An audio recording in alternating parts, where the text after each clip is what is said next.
পুরে একটাই শিল্প চলে, তা হলো বোম, গুলি, বন্দুক এবং ভয় সন্ত্রাসের শিল্প।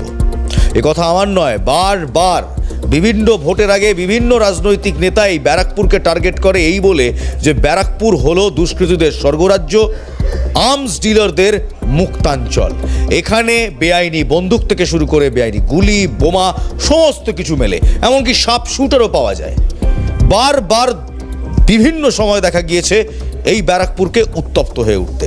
অর্জুন সিং সাংসদ ছিলেন, তিনি বলেছিলেন ব্যারাকপুরে শান্তি ফেরাবো, শান্তি তো ফেরেইনি। 2019 সালে এই ব্যারাকপুর ভাটপাড়ায় কি হয়েছিল ঠিক ইলেকশনের আগে আমরা সবাই জানি। অনেকে বলে ইনফার্নো। 2019 সালের ইলেকশনের ইনফার্নো ছিল এই ভাটপাড়া। তারপর এলেন পার্থ ভৌমিক। পার্থ ভৌমিক তার নির্বাচনী ইস্তেহারে বললেন ব্যারাকপুরে শান্তি ফেরাবো, ব্যারাকপুরে দুষ্কৃতিরাজ থাকবে না। কোথায় কি? 2024 সালে তিনি সাংসদ হলেন, 1 বছর কেটে গিয়েছে, জুলাই মাসে আগস্ট মাসে দাঁড়িয়ে রয়েছি আমরা, কিন্তু ব্যারাকপুর আছে সেই ব্যারাকপুরেই। এই কথাটা যখন বলছি তার সঙ্গে একেবারে তথ্য প্রমাণ দেব আপনাদের। দেখুন, আজকে এই ব্যারাকপুরের খড়দা থেকে 1000 রাউন্ড গুলি এবং তার সঙ্গে 15টি আগ্নেয়াস্ত্র উদ্ধার হয়েছে। এই খড়দার ব্যারাকপুর শিল্পাঞ্চলের একটি জায়গা খড়দা, সেই খড়দায় অস্ত্র ভাণ্ডার মিলেছে আজকে। খড়দার রিজেন্ট পার্ক এলাকায় 15টি আগ্নেয়াস্ত্র উদ্ধার হয়েছে, 1000 রাউন্ড গুলি উদ্ধার হয়েছে, লক্ষাধিক টাকা উদ্ধার করেছে ব্যারাকপুর পুলিশ কমিশনারেট। ভাবুন তাহলে, 15টি বন্দুক, 1000 রাউন্ড গুলি, এগুলো নিয়ে কি করা হচ্ছিল, কেন মজুত করে রাখা হচ্ছিল? লাইভ ফ্রম গ্রাউন্ড জিরো আমার সহকর্মী শান্তনু রয়েছে আমার সঙ্গে। শান্তনু, 1000 রাউন্ড গুলি, 15টি আগ্নেয়াস্ত্র, এটা নিয়ে ঠিক 2026-এর ইলেকশনের আগে ব্যারাকপুরের খড়দায় ঠিক কি পরিকল্পনা ছিল দুষ্কৃতীদের, কারা মজুত করেছিল, তাদের পরিচয় কি? শান্তনু,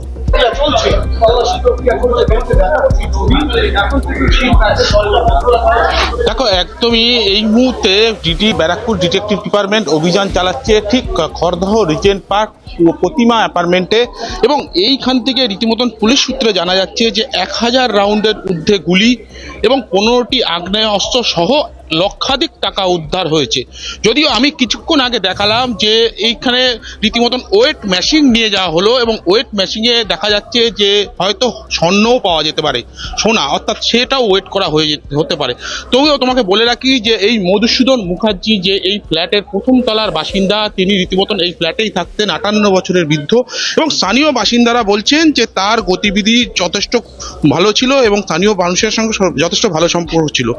যদিও ব্যারাকপুর পুলিশ কমিশনারের ডিটেকটিভ ডিপার্টমেন্ট এবং রহরা থানা গোপন সূত্রে খবর পেয়ে গতকাল রাতে তার বাড়িতে আসে এবং আজ এসে তার বাড়ির থেকে প্রায় 1000-এর ঊর্ধ্বে গুলি এবং 15টি আগ্নেয়াস্ত্র সহ। এবার এখানেই শান্তনু, এখানেই তোমার কাছে প্রশ্ন। 58 বছরের এক বৃদ্ধ বয়স্ক ভদ্রলোক, পাড়ার লোক বলছে অত্যন্ত ভালো লোক, পাড়ায় সবার সাথে মিষ্টি ব্যবহার, তার বাড়িতে 15টি আগ্নেয়াস্ত্র এবং 1000 রাউন্ড গুলি এলো কি করে? তিনি নিজে এনে রেখেছেন, কেউ এসে রেখে গিয়েছে? পুলিশ কি বলছে?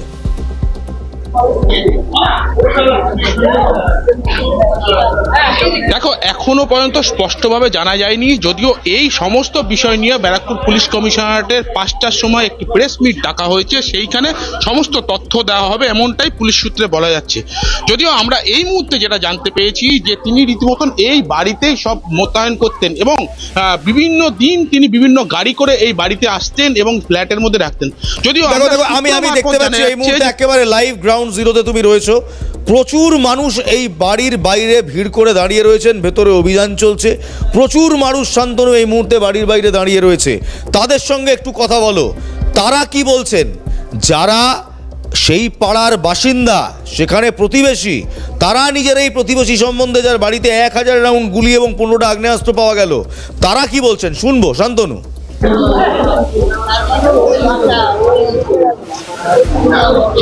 আমি একটু কথা বলার চেষ্টা করবো, এখানে যারা আছেন তাদের সঙ্গে একটু কথা বলবো। এই যে আপনারা ঘটনাটা শুনলেন, কতটা আতঙ্কিত, অনেক আতঙ্কিত। কেন আমরা রাত্রিরে বেরোই, বাচ্চাদের পড়তে নিয়ে যাই করি, আতঙ্ক তো থাকবেই। এই যে মধুসূদন মুখার্জি যে ব্যক্তি, তাকে তো দেখতেন, না না না, আমাদের ওই সাইডটা বাড়ি। তাকে দেখতেন না? না না, কিন্তু আপনি তো এই পাড়ায় থাকেন। এই পাড়ায় না, আমরা ওই পাড়াটায়। হ্যাঁ, এই পাড়ায় উনি ওই পাড়া থাকেন, আমিও থাকতাম এই বাড়িতে, আমি থাকতাম, কিন্তু কোনো দেখেছি এখন মনে নেই, কেমন যে দেখলে চিনতে পারবো। ওনার গতিবিধি কি ছিল বা আসা যাওয়া? না না, বলে খুব ভালো মানুষ ছিল, কোনো হ্যাঁ খুব হঠাৎ ভালো। করে এইটা শোনার পর কেমন, কি বলবেন? ভয়ঙ্কর একটা এরকম হয়, কোনোদিন শোনা যায়নি। এমনি রিজেন্ট পার্ক এলাকা খুব ভালো জায়গা, এটা খুব ভালো জায়গা। কি শুনলেন? হ্যাঁ, এটা শুনে তো কি সত্যি শুনলেন? দেখছি যে কেমন ভয় ভয় লাগছে যে এমন হয়ে গেল। কি শুনলেন? হ্যাঁ, এই তো এটাই শুনছি যে এমন আতঙ্কবাদী রয়েছে বলে এখানে, এটাই। দেখো, একদমই স্থানীয় বাসিন্দারা রীতিমতন মুখ খুলতে চাইছে না, কেননা একটাই কারণে তারা যথেষ্ট আতঙ্কিত এবং যথেষ্ট হতভম্ব যে এই যে মানুষ, এই মানুষ কি করে এত আগ্নেয়াস্ত্র বা গুলি মোতায়েন করে রাখতে পারে। যদিও তোমাকে আরেকবার দেখানোর চেষ্টা করছি যে এই মুহূর্তে অর্থাৎ এই ফ্ল্যাটে থাকে যারা, তারা রীতিমতন এই ফ্ল্যাটের মধ্যে বাড়ি ঢোকার চেষ্টা করছে, কিন্তু পুলিশ রীতিমতো তালা দিয়ে রেখেছে ভিতরে, কেননা এই একেবারে ভিতরে শান্তনুর রীতিমতো সঙ্গে থাকো, এক্ষুনি ফিরবো তোমার কাছে। বাংলা সিনেমায় একটি অত্যন্ত ব্লকবাস্টার সিনেমা হয়েছিল কয়েক বছর আগে, সেখানে এই মুহূর্তে যিনি অভিনয় করেছেন তিনি এই মুহূর্তে রাজ্যের বিরোধী দলের একজন নেতা। তিনি একটি ডায়লগ বলতেন, সেই ডায়লগে বলতেন, এমন জিনিস হয়ে যাবে ধরতে পারবেন না। সত্যি ভাবুন তো, কি ছিল কি হলো। মানুষ বলছে 58 বছরের একজন বয়স্ক বৃদ্ধ, পাড়ার সবার সাথে অত্যন্ত সুসম্পর্ক, অত্যন্ত মিষ্টিভাষী একজন লোক। কেউ কোনোদিন ভাবতে পারেনি তার বাড়ি থেকে 1000 রাউন্ড গুলি, 15টি আগ্নেয়াস্ত্র এবং লক্ষাধিক টাকা উদ্ধার হবে। শুধু টাকা হলে তাও বুঝতাম, টাকা আজকাল নেতা মন্ত্রীদের অনেক বন্ধুবান্ধবদের খাটের তলা থেকে পাওয়া যায়, এই বাংলা সেই চিত্রও দেখেছে। তবে 15টি আগ্নেয়াস্ত্র, 1000 রাউন্ড গুলি, এইটা কেন মজুত করা? কোনো নর্মাল লোক, কোনো স্বাভাবিক মানুষ, আমার আপনার মতো মানুষের বাড়িতে এহেন এত গুলি এবং আগ্নেয়াস্ত্র তো পাওয়া যায় না। শান্তনুর কাছে যাব। শান্তনু, এই যে মিষ্টি লোক, এই যে খুব স্বাভাবিক লোক, 58 বছর বয়সের এই বৃদ্ধ মাফ করবে, তার বাড়িতে 15টি আগ্নেয়াস্ত্র, 1000 রাউন্ড গুলি এলো কোথা থেকে? পুলিশ কি বলছে?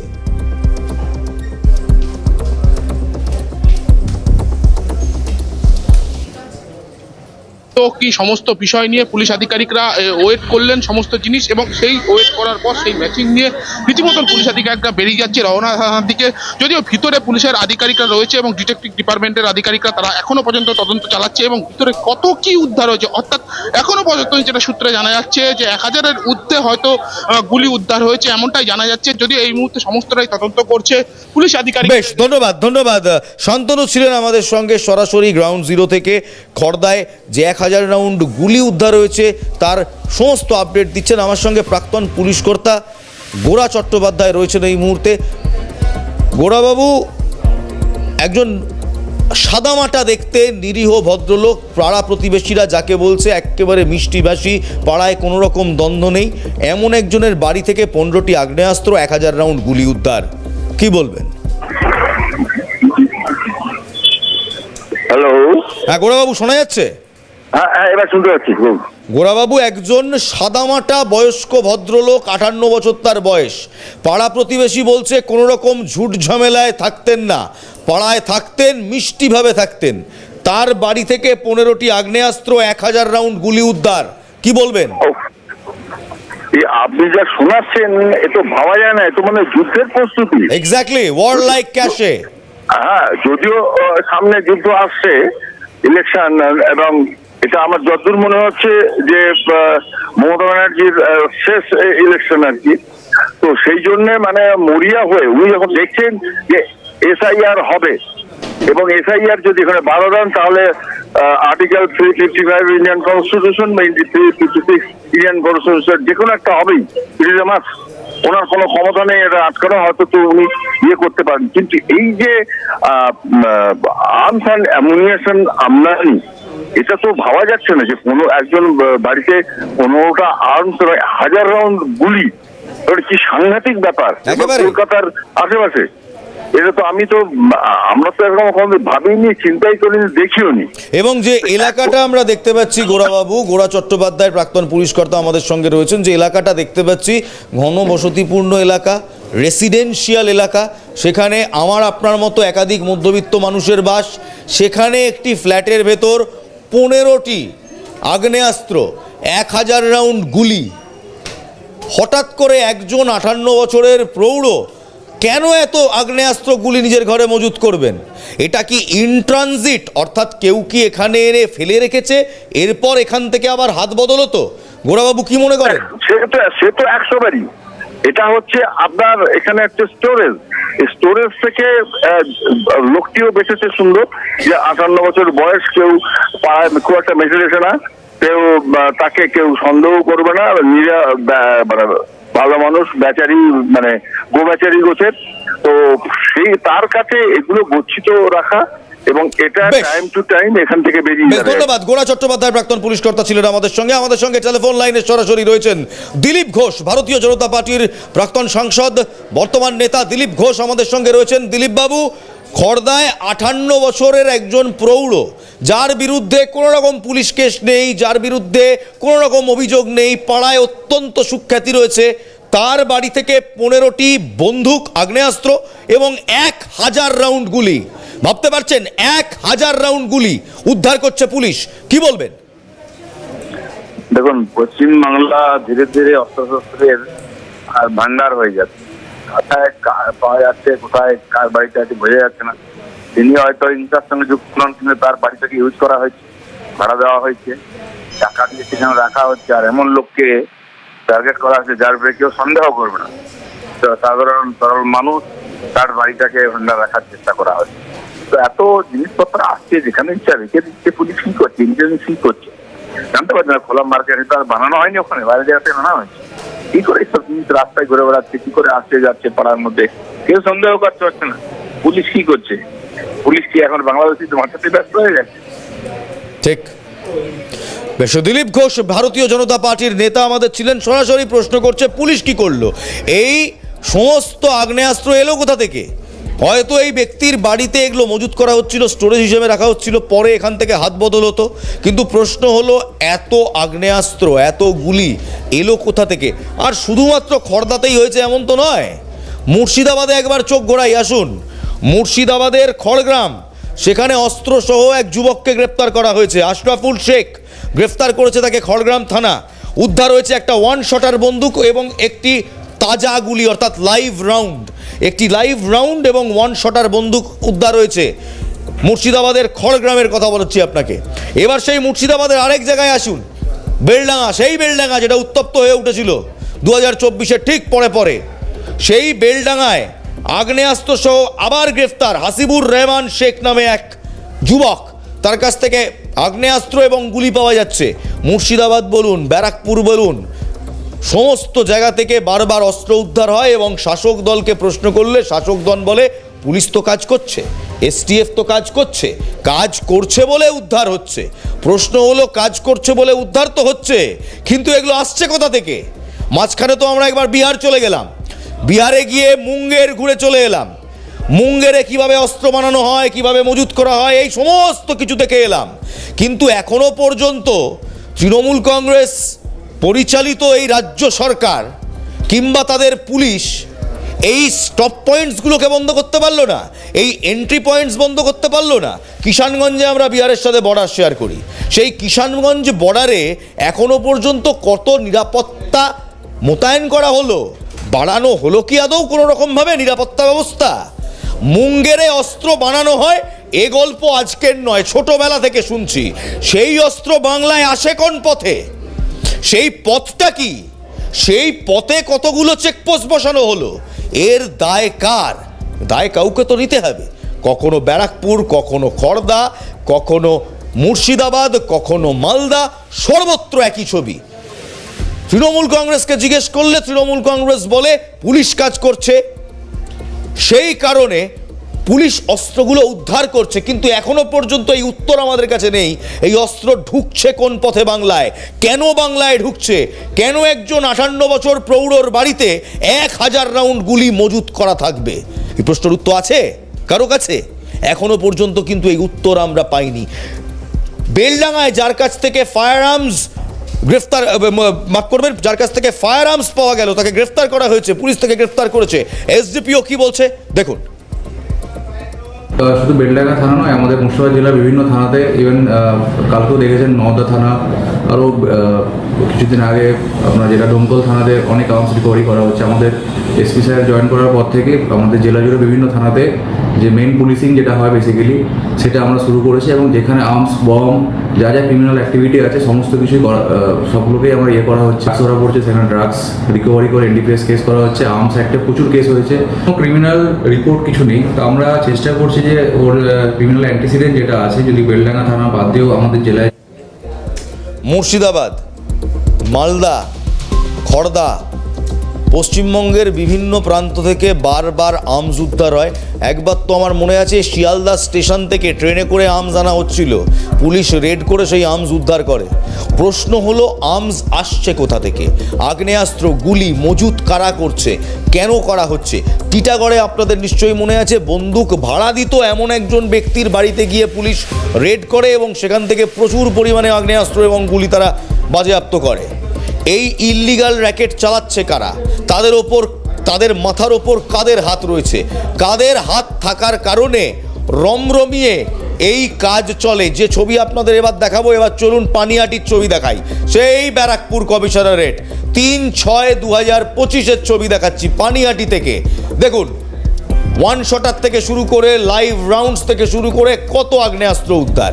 এই আগ্নেয়াস্ত্র আসছে কোথা থেকে? কোনো উত্তর নেই। কারা নিয়ে আসছে কেউ জানে না, তবে বিহার থেকে আসছে এটা বারবার তৃণমূল কংগ্রেসের পক্ষ থেকে বয়ান দেওয়া হয়েছে। বাংলায় একের পর এক রুট থেকে ঢুকছে অস্ত্র। সেই অস্ত্র কারা আনছে? উত্তর নেই। কেন আনছে? উত্তর নেই। ভোট এলেই কেন অস্ত্রের আনাগোনা বাড়ে? উত্তর নেই। তাহলে কি বিরোধীরা যে অভিযোগ করছে সেই অভিযোগই ঠিক? ভোট এলে ভোট করানোর জন্য অস্ত্র আনা হয়? তাহলে আনায় কারা? শাসক না বিরোধী?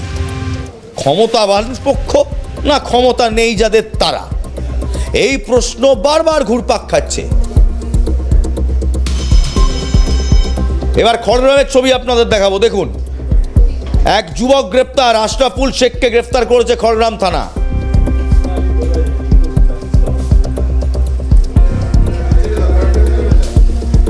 আশরাফুল শেখকে গ্রেফতার করেছে খড়গ্রাম থানা। উদ্ধার হয়েছে ওয়ান শটার বন্দুক এবং একটা লাইভ রাউন্ড।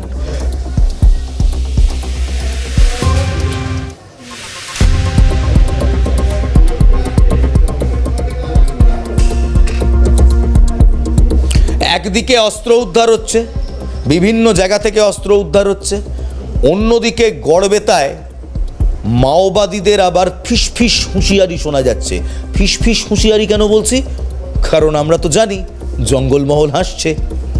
রাজ্য সরকারের তো বড় বড় করে প্ল্যামফ্লেট দেওয়া আছে জঙ্গলমহল হাসছে, তাহলে এই রাজ্যে মাওবাদী আসবে কোথা থেকে? এই প্রশ্ন যখন আমার আপনার মনে ঘুরপাক খাচ্ছে, তখনই গতকাল রাতে মাওবাদীদের ডাকা বন্ধে যে বিকট শব্দ হয়েছিল সেই নিয়ে আতঙ্কের শেষ নেই। গতকাল ভুবনেশ্বর দিল্লি রাজধানী এক্সপ্রেস থমকে যায়, হঠাৎ করে থমকে যায়। গড়বেতা স্টেশন এলাকায় বিকট শব্দে রাজধানী এক্সপ্রেস গিয়ে থেমে যায়। তারপর সাময়িকভাবে ট্রেন চলাচল বন্ধ করে দেওয়া হয়। তদন্তে গতকাল রাতেই ঘটনাস্থলে রেল পুলিশ ও স্নিফার ডগকে নিয়ে যাওয়া হয়। আজ সকালে আবার সেখানে রেলের আধিকারিকরা আসে, নমুনা সংগ্রহ করে, ফরেনসিক টেস্টের জন্য সেগুলো পাঠানো হয়। যেন আজ থেকে 15-20 বছর পূর্বের স্মৃতি উস্কে দিয়ে গেল কালকের সেই বিকট শব্দ যা আতঙ্ক ছড়ালো। অভিষেক চক্রবর্তী আমার সহকর্মী সরাসরি রয়েছে গড়বেতা থেকে। গড়বেতায় মাওবাদীরা আছে কি নেই প্রথম প্রশ্ন, দ্বিতীয় এই বন্ধ কারা ডাকলো, এবং তৃতীয় এই বিকট শব্দ হলো কিভাবে? কোনো প্ল্যান ছিল কি জানতে পারছো?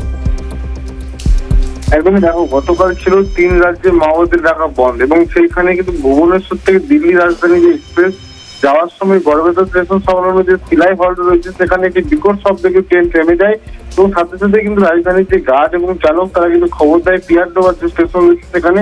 তারপরে রেল সূত্রে জানা যাচ্ছে যে সাময়িকভাবে ট্রেন চলাচল কিন্তু বন্ধ রাখা হয়েছিল, তারপরে চালু করা হয়েছে।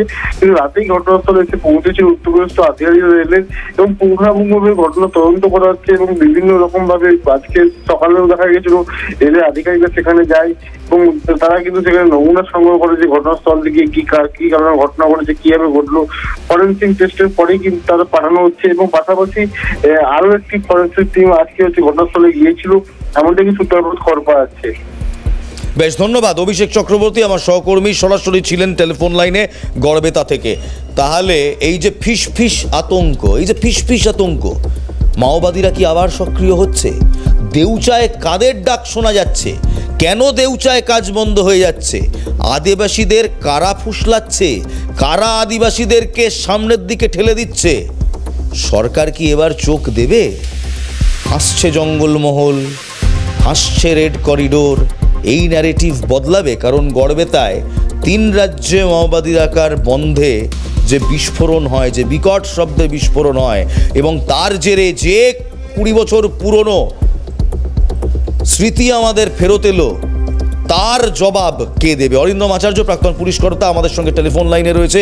অরিন্দম বাবু, আমরা তো জানি জঙ্গলমহল হাসছে, আমরা তো জানি মাওবাদী বলে কোনো বস্তু বাংলায় নেই, তাহলে গড়বেতায় মাওবাদীদের রাখা বন্ধের দিন বিকট শব্দে কারা বিস্ফোরণ ঘটাচ্ছে?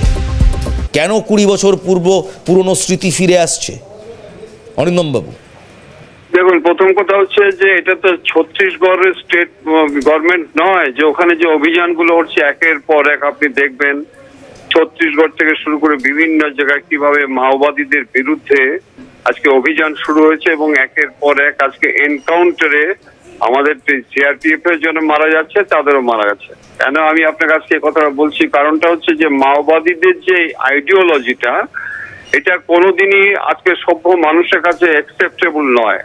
আজকে পশ্চিমবঙ্গের যে জিনিসটা দেখছেন, ওদের আজকে একটা বোধহয় আজকে না গতকালকে বোধহয় ওদের একটা পূর্ণ দিন বলে ওরা, সেই দিনে যে আজকে এই ঘটনা ঘটাবে, এটা প্রিকশনারি মেজার অনেক আগে নেওয়া উচিত ছিল। ঠিক, এবং নিয়েছে কিনা সেটা আমি বলতে পারবো না। যদি নিয়ে না থাকে তাহলে আজকে কিন্তু আগামী দিনে এই যে ইলেকশনে আপনি আজকেও দেখেছেন যে বিভিন্ন জায়গায় কিভাবে আর্মস অ্যামুনিশন রিকভারি হচ্ছে আনএক্সপেক্টেড একেবারে। এবং এখানেই আমার পরের প্রশ্নটা অরিন্দমবাবু আপনার কাছে। বারবার শোনা যায় পুরুলিয়া থেকে রেড করিডোর কিংবা জঙ্গলমহলে পোস্টার দেখা যায় মাওবাদীদের, কিন্তু পুলিশকে জিজ্ঞেস করলে পুলিশ বলে ভুয়ো। পুলিশ কি কোথাও ধামাচাপা দেওয়ার চেষ্টা করছে? সত্যি কি এই মেনেস শেষ হয়েছে? দ্য রেড মেনেস, মাওবাদী মেনেস শেষ হয়েছে, নাকি এখনও এই মাওবাদীদের আগুন ধিকি ধিকি বাংলার জঙ্গলমহলে জ্বলে? কি বলবেন? আপনি নিশ্চয়ই জানেন যে মাওবাদী অধ্যুষিত এলাকায় যে সেই সময়ে যারা মাওবাদীতে যুক্ত ছিল তারা শাসক দলে অনেক জায়গায় দেখবেন তাদেরকে এন্ট্রি দেওয়া হয়েছে। এবং এখন যেটা আপনারা দেখতে পাচ্ছেন, এটা যদি আমি আবার আপনাদের বলছি যে মাওবাদী অধ্যুষিত এলাকায় যেভাবে নাকি মাথা চাড়া দিচ্ছে এবং যেভাবে বেকার আজকে বেড়ে যাচ্ছে, ইয়ং ছেলে মেয়েরা আজকে যেভাবে বিপদগামী হচ্ছে, এবং খুব ইজিলি কিন্তু তারা বাই শোয়িং হস্টাইল অ্যাটিটিউড বলতে পারেন, ভয় দেখিয়ে বলতে পারেন, বা অনেক ইয়ং ছেলে মেয়ে কিন্তু আজকে মাওবাদীদের সাথে যুক্ত হয়ে যাবে যদি না স্টেট গভর্নমেন্ট আজকে কনস্ট্রাকটিভ অ্যাকশন না নেয়। মানে তাদেরকে চাকরি দেওয়া, তাদেরকে আজকে বিপদ থেকে আজকে ফিরিয়ে নিয়ে আসা। কারণ একটা উৎসব শুরু হয়েছে তো, আপনি চতুর্দিকে দেখুন যেভাবে আর্মস অ্যামুনিশন আজকে জমায়েত হয়েছে। আমি আজকেই দেখছিলাম যে কি ভয়ঙ্কর অবস্থা, কিভাবে আজকে বুলেট পর্যন্ত পাওয়া যায়। অতএব আগামী দিনে কিন্তু শেষ বলছি, যদি প্রিকশনারি মেজার হিসেবে না নেয় তাহলে কিন্তু আমাদের পশ্চিমবঙ্গবাসীর কিন্তু কপালে অশেষ দুঃখ আছে। বেশ, ধন্যবাদ। অরিন্দম আচার্য, প্রাক্তন পুলিশ কর্তা, আমাদের সঙ্গে ছিলেন। এখন সময় একেবারে শেষ, এখানেই শেষ করছি। আমি ইলমাস সৈয়দ, আপনারা দেখছেন Calcutta news. Stay with us.